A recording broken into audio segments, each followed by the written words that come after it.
교회 빌립보교회 탄생 이런 제목을 붙여봤습니다.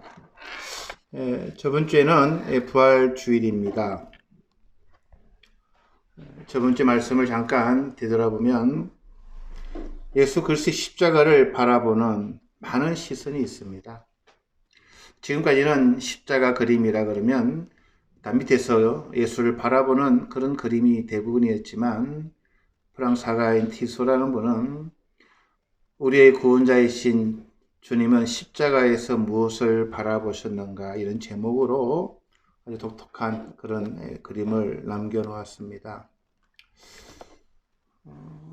그곳에서 가장 하나님의 부활의 은혜를 입었던 자들은 역설적으로 절망에 빠졌던 네 명의 마리아들이었다고 저번에 말씀을 나눴습니다. 지금도 많은 분들이 교회를 나오지만 이 십자가의 능력, 십자가의 이런 권세를 사람들이 믿긴가 민가 생각합니다. 어떤 분이 목사님 부활하셨다는 증거를 보여주시면 믿겠다 이런 분들이 참 많아요. 근데 만약에 성경에 예수님께서 돌아가신 후에 저녁 깊은 밤 심장이 툭툭 뛰기 시작하더라. 그러면서 맥박이 잡히고 눈을 뜨시고 이런 식으로 만약에 썼다 그려보세요. 믿지 않습니다. 부활은 어떻게 증거를 하냐? 증거하는 것이 아니라 증인으로 살아내는 것입니다. 그래서 많은 분들이 증거를 대라 그러는데 우리가 부활의 증인으로 살아내는 것이죠. 믿음으로 살아내는 것. 마리아라고 하는 의미는 한 3가지 의미가 있다고 그랬습니다. 저번 주 시간이 좀 모자라서 도중에 끊었지만 쓰다라고 하는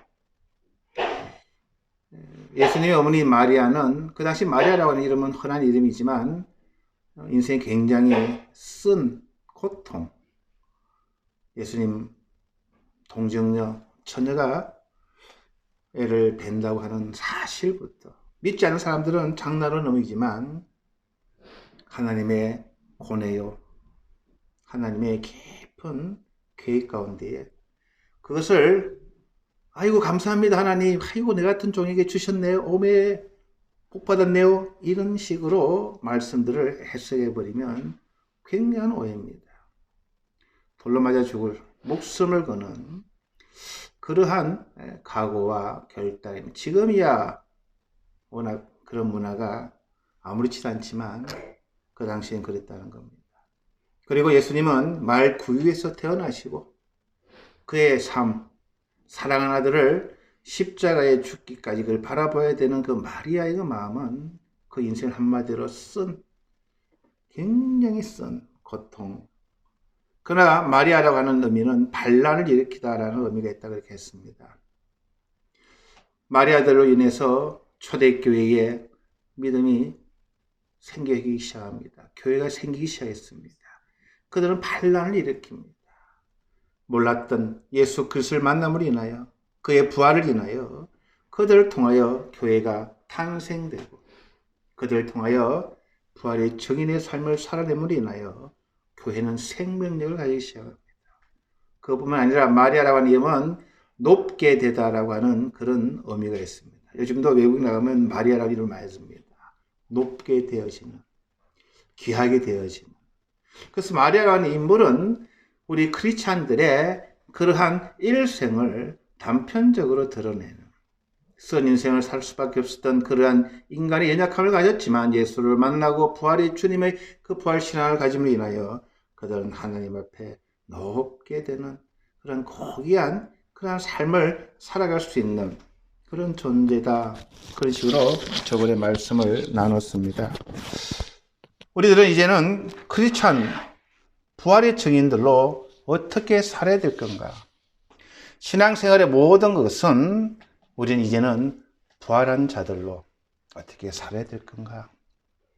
여기에 성경은 많은 부분을 할애합니다. 빌립보서는 그래서 기쁨, 감사로 살아야 된다. 여러분 다 아시는 사실입니다. 범사에 감사하라. 이런 말 빌립보서 나오죠. 근데 우리는 이 빌립보서가 어떻게 탄생했는가?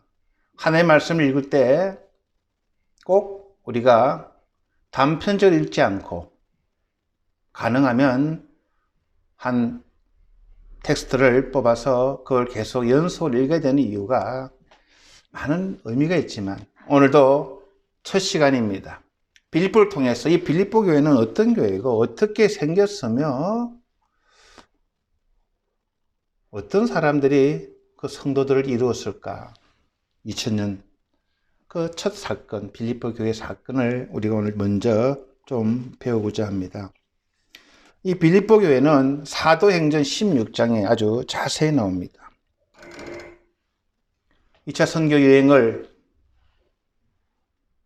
계획했던 사도 바울은 이 복음을 들고 아시아로 가려고 합니다. 아시아에는 사람들이 많고 그러나 많은 사람들이 잘못된 가르침에 빠져 있다 보니 우상 숭배가 팽팽한 만연한 그러한 이야기를 들으시고 사도 바울이 가슴을 아파합니다.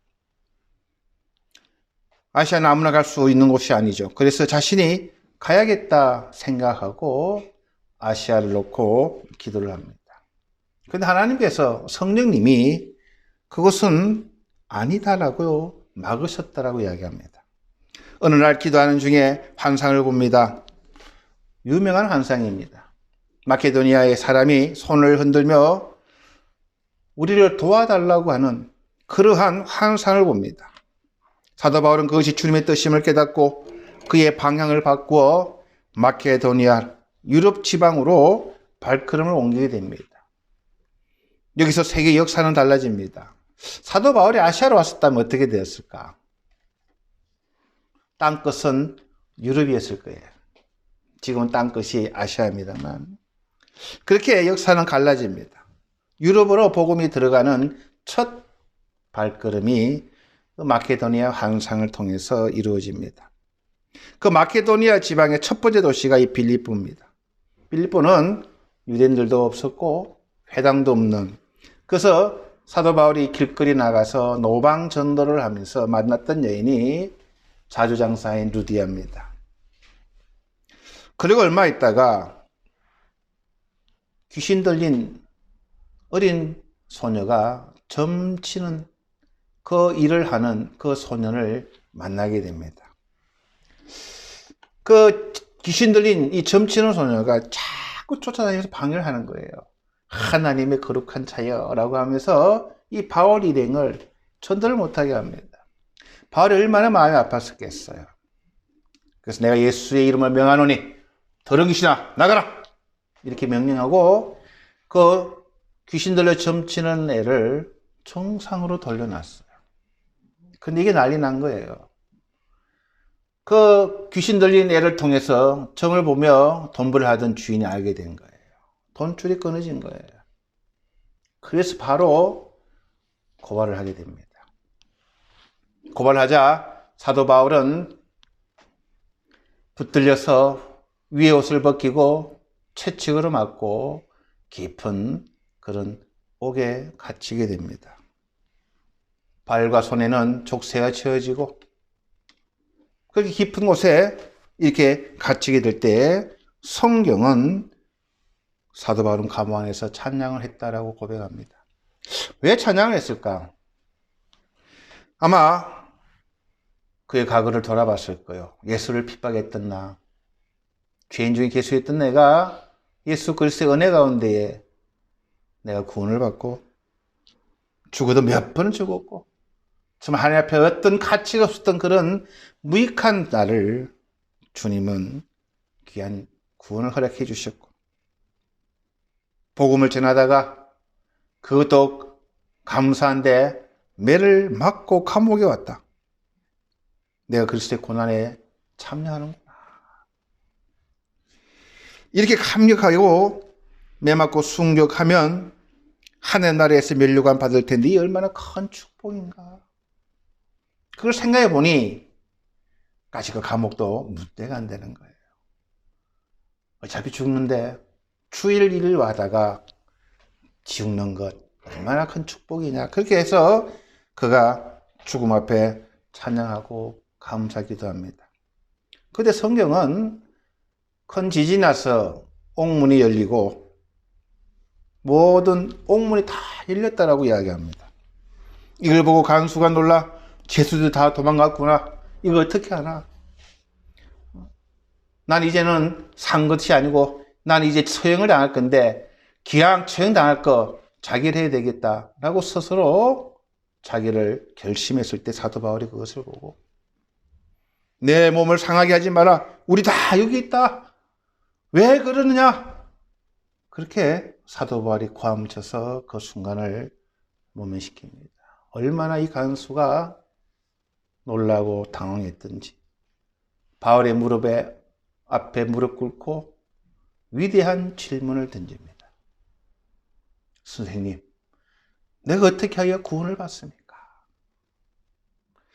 그 성경은 그렇게 짧게 나오지만 아마 그 사건을 통해서 이 사람 눈이 열리는, 드늘기가 열리는 그러한 하나님의 역사가 일어났다고 봅니다. 그랬더니 사도 바울이 우리 기독교인들이 좋아하는 유명한 말을 남깁니다.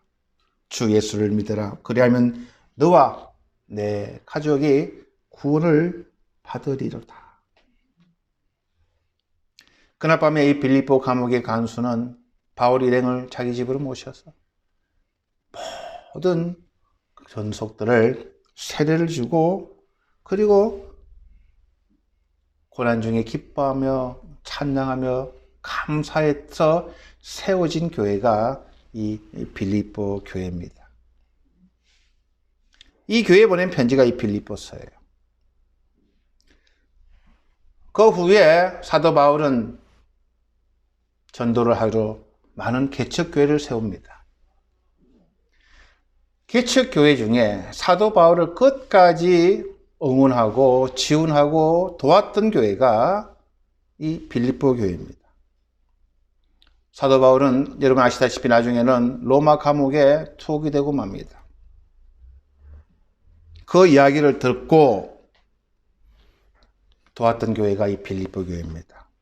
어떻게 도왔느냐면 빌립보 교회가 연보를 모아서 그걸 보내기로 작정합니다.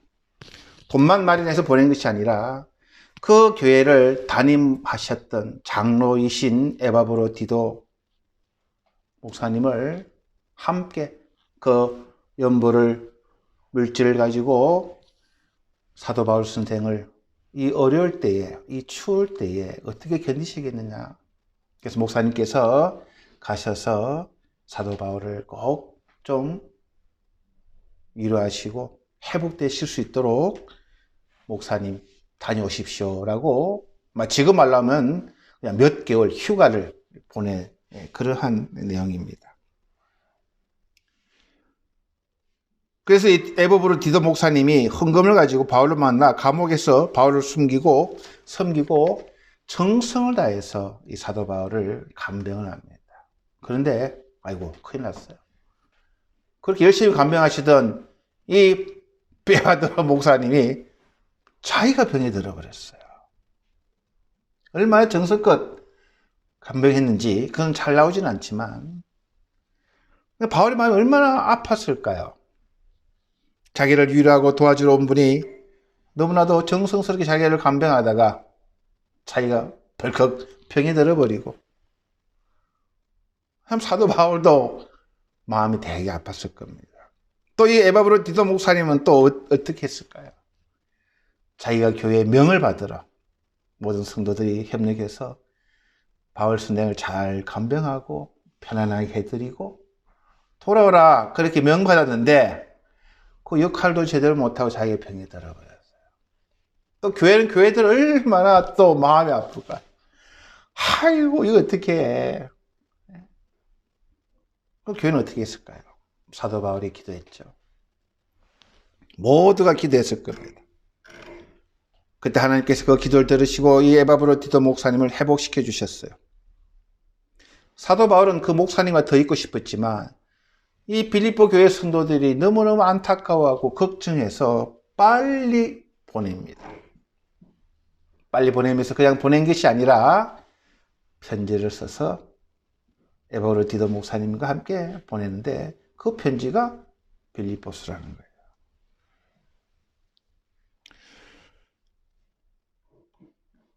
얼마나 내가 감사하고 여러분들의 그 배려에 내 마음이 위로를 얻고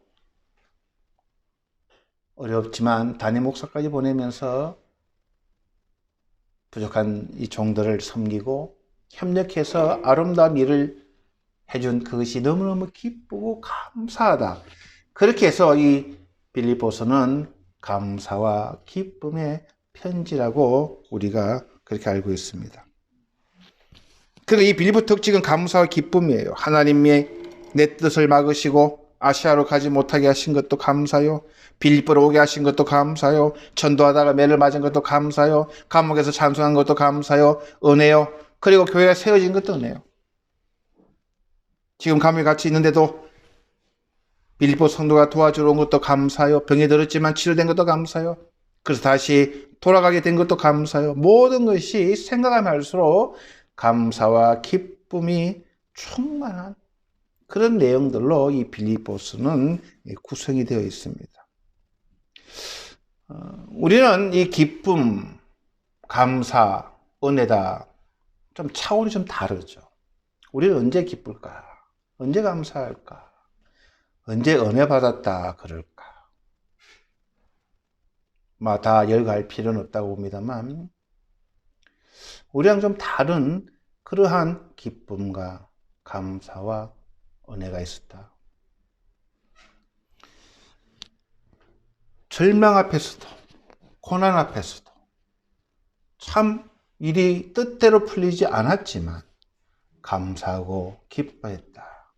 그것이 우리가 신앙생활할 때에 참 우리가 추구하고 우리도 그런 믿음을 가졌으면 하는 그런 마음일 겁니다. 우리가 어떻게 하면 기뻐하며 살아갈 수 있을까 고민입니다. 물질도 넉넉하진 않아도 부족하진 않아야 되죠. 건강도 너무 오랜 건강병 치료하면 감사가 떨어지고 너무 많이 가지도 안 되고 안 적게 가지도 안 되고 참 적당한 그거는 우리 이 세상 살아가면서 기도하고 노력해야 되는 거지만 성경이 이야기하는 참 기쁨의 원천은 어디 있느냐? 사도 바울은 딱 한 가지라고 이야기합니다. 예수님 때문에. 예수님 때문에.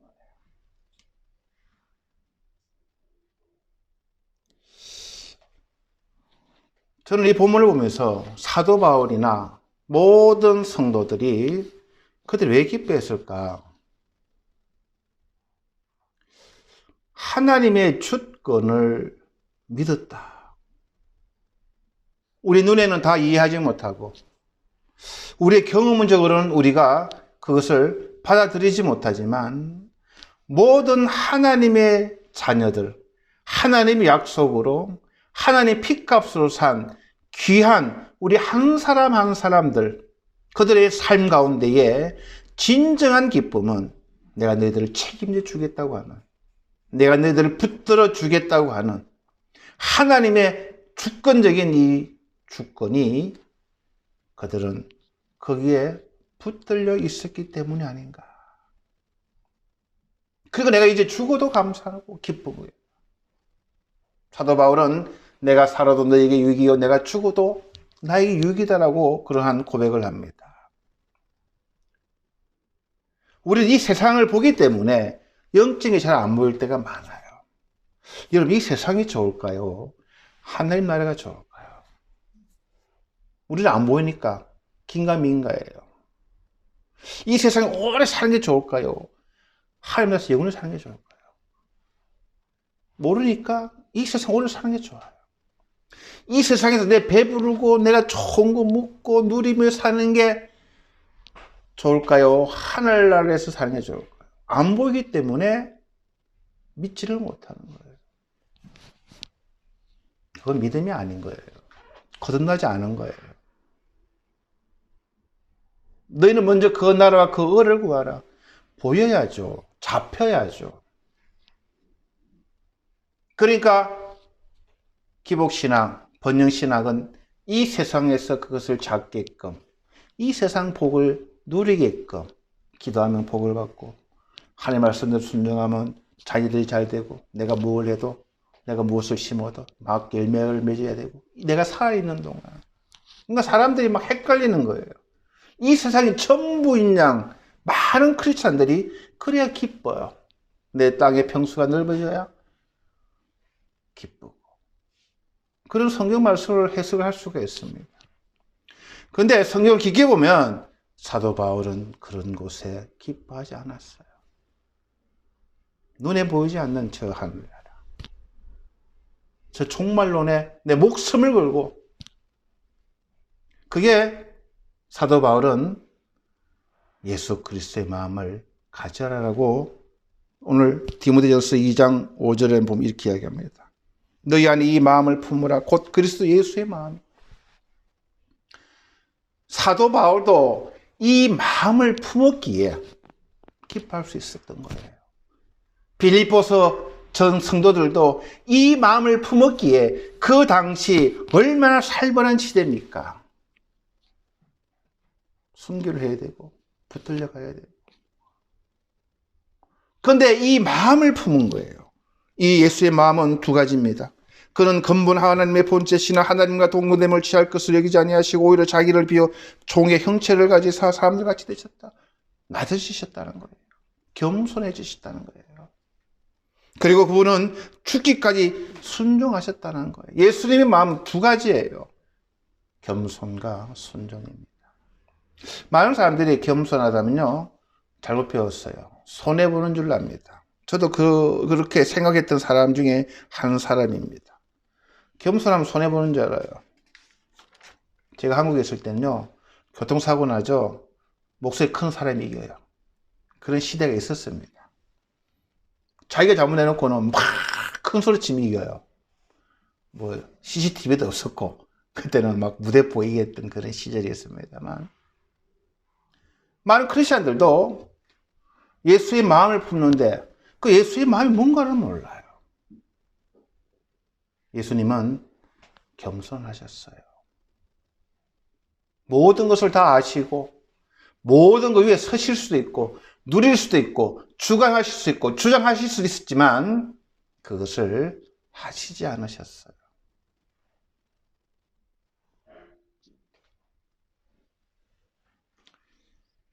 그럴 때 우리는 예수님의 그 마음 때문에 우리는 이제 기쁨을 누리고 구원을 얻고 평안을 누리고 화목하게 되고 우리는 구원의 기쁨을 누리게 되는 겁니다.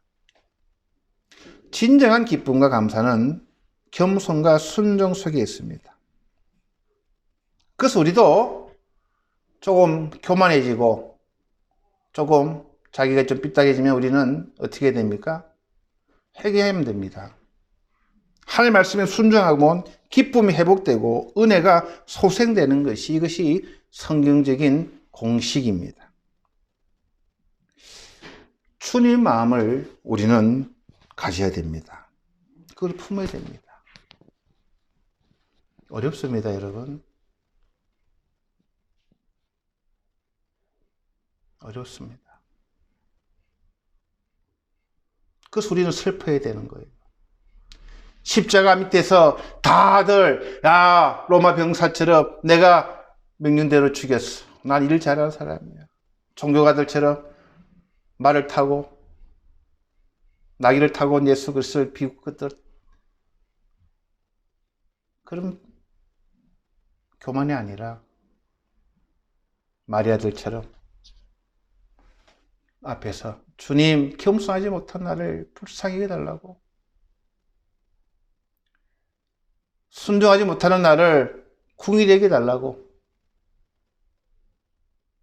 그렇게 우리는 십자가를 바라보고 붙들어야 하나님의 은혜를 주시지 않나 생각합니다. 오늘 본문을 보면요, 짧은 본문이지만 굉장히 중요한 단어가 있습니다. 사도 바울은 그리스도 예수의 종이라고 표현합니다. 그래서 예수 안에서 빌립보에 사는 모든 성도, 오늘 세 가지가 종과 그리스도 예수 안과 성도라고 하는 단어가 굉장히 중요한 신학적인 개념입니다. 여러분, 종이 뭐죠? 종은 노예라는 말입니다. 노예는 주인의 뜻을 받들어 섬기는 사람이 말합니다. 종은 주인에게 절대 순종합니다. 핑계대지 않고 변명하지 않고 잘했다고 해서 칭찬받을 생각도 안 합니다. 고맙다는 말은 종에게는 필요하지 않습니다. 종은 자기 것이 없습니다. 모든 종의 것은 다 주인의 것입니다. 생명도 생각도 판단도 논리도 필요 없이 주님의 뜻이라면 자기 온몸을 던져버리는 것이 종입니다. 종은 자기 주인을 주님이라 부릅니다. 우리도 기도할 때, 어려운 일 할 때 주님, 주여라고 기도하고 주님 앞에 우리가 붙듭니다. 그러면서 우린 주님의 종으로 살아가지 않습니다. 말로는 종이라고, 주님은 나의 주님이라고, 나의 전부라고, 나의 생명이라고 고백을 하면서도 우린 종으로 살아가지 않습니다.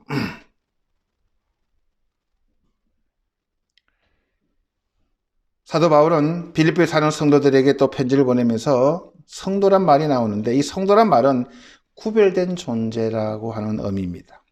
무엇으로부터 구별된, 떠난. 우리 세상 살아가지만 세상에 속한 사람들이 아닙니다. 우리가 먹고 자고 놀고 즐기고 매일매일 살아가지만, 그러나 우리는 세상 살아가면서도 우리의 목적은 하늘나라에 구별된, 그것이 성도입니다. 그럼 어떻게 종이 되고 성도가 될까? 여기서 다들 실패합니다.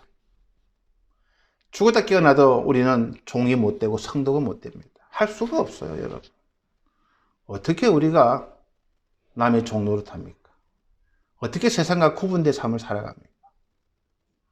그래서 예수 안에서라고 하는 이 말이 있는 겁니다. 예수 안에서.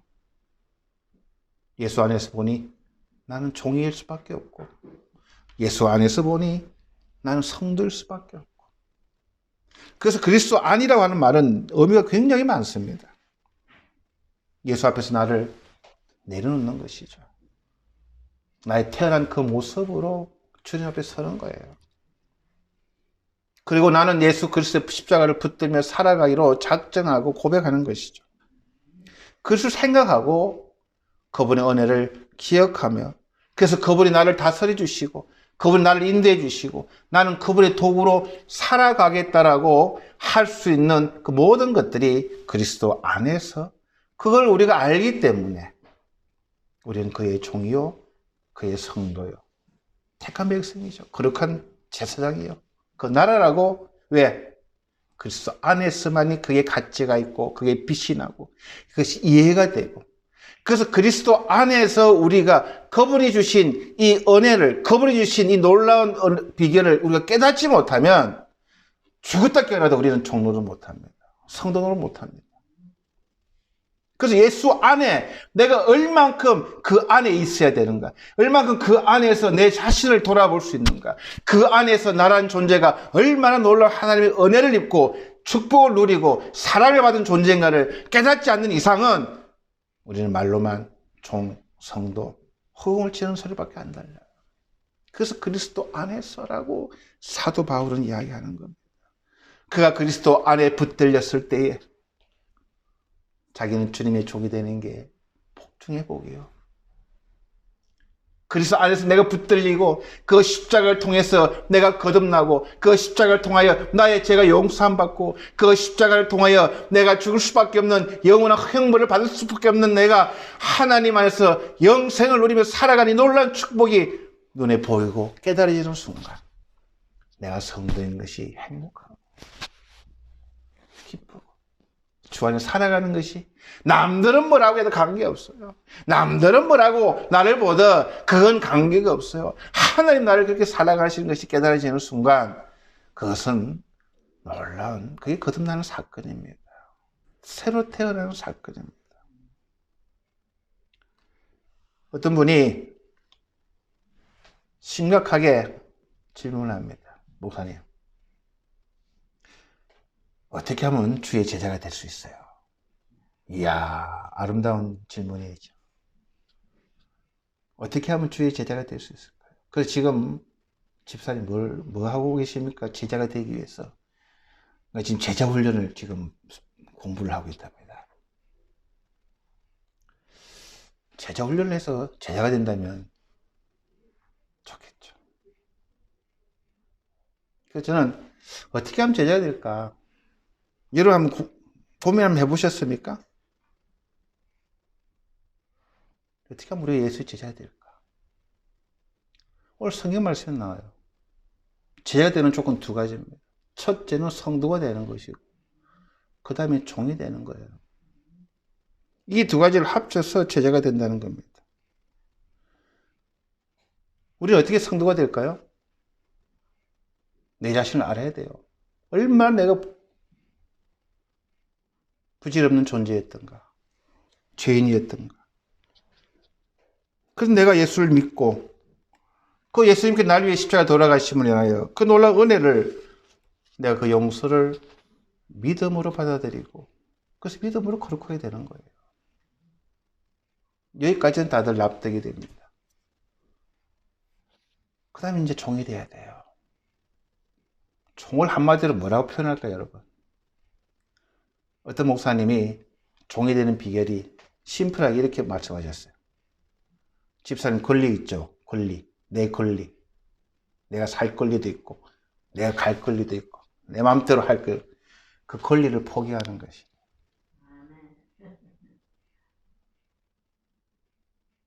그게 종이라는 겁니다. 가람 가고 오람 오고 외치라면 외치고. 구약에서는 그렇게 구름 기둥 불 기둥 인도하셨죠. 하나님이 아니라는 것은 아닌 거고, 해라는 것은 목숨이 걸려도 하는 거고, 절대 권리를 포기하는 것, 그게 종이라는 겁니다. 예수님께서 부활하신 후에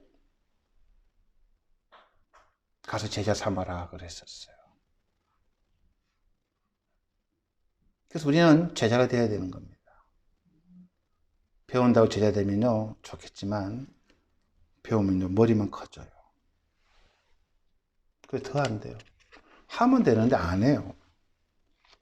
인간이 교만하고 똑똑해요. 그래서 저는 두 가지만 오늘 여러분이 기억했으면 좋겠어요.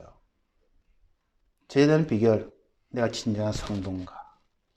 정말 주님이 나 같은 죄인을 구원해 주셨어. 내가 믿음으로, 이제 나는 이 세상에 속한 사람이 아닌, 이 세상에 살아가지만 하나님에 속한 존재고, 내가 거룩함을 추구하며 살아가는가? 그게 성도란 거예요. 그리고 나는 종인가? 내 권리를 포기할 의향이 있는가? 우리 주님은요 인격자입니다. 문 밖에서 두들겨요.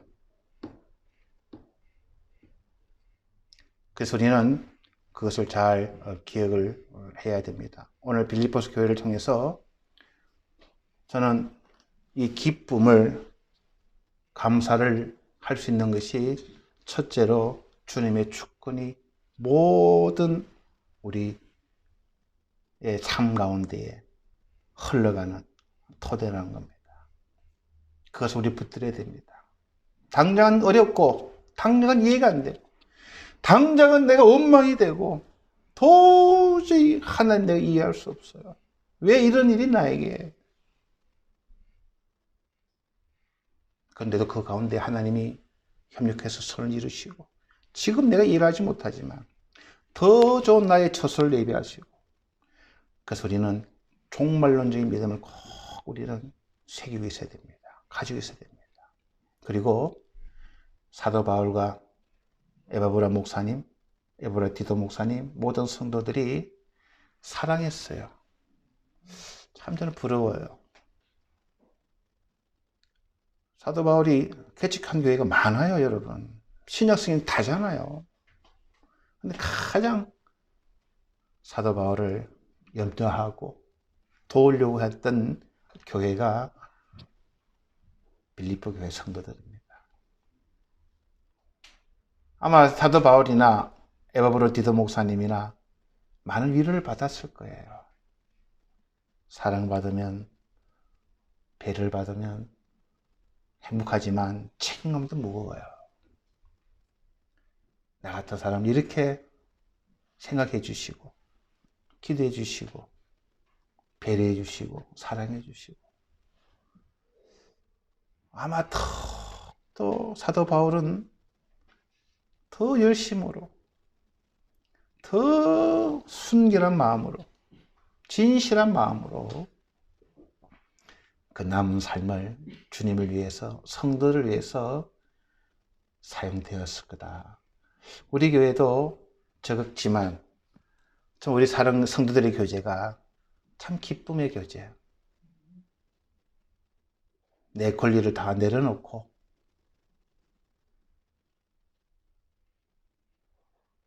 주님 안에서 우리가 그런 교제를 이루어 간다면 우리 교회에 빌립보 교회처럼 기쁨이, 감사와 은혜가 넘치는 그런 교회가 되지 않을까. 우리 그런 비전을 걷고 함께 거듭난 사람으로 서로서로 세워주고 서로서로 위로하고 사랑하고 그러한 교회를 만들어보지 않겠습니까? 잠깐 우리 기도하시겠습니다. 주님, 은혜를 감사드립니다. 빌립보 교회를 통하여서 우리 교회도 그런 아름다운 교회, 성숙된 교회, 그곳에서 위로를 받고 그곳에서 참 기쁨을 만끽하고 참 주님의 은혜를 깨닫는 그런 교회를 우리들도 만들어내고 그러한 교회를 지향하며 서로 협력하여 선을 이루는 우리 동부교회가 되게 하여 주시옵소서. 감사드리며 예수님 이름으로 기도드려 사옵나이다. 아멘.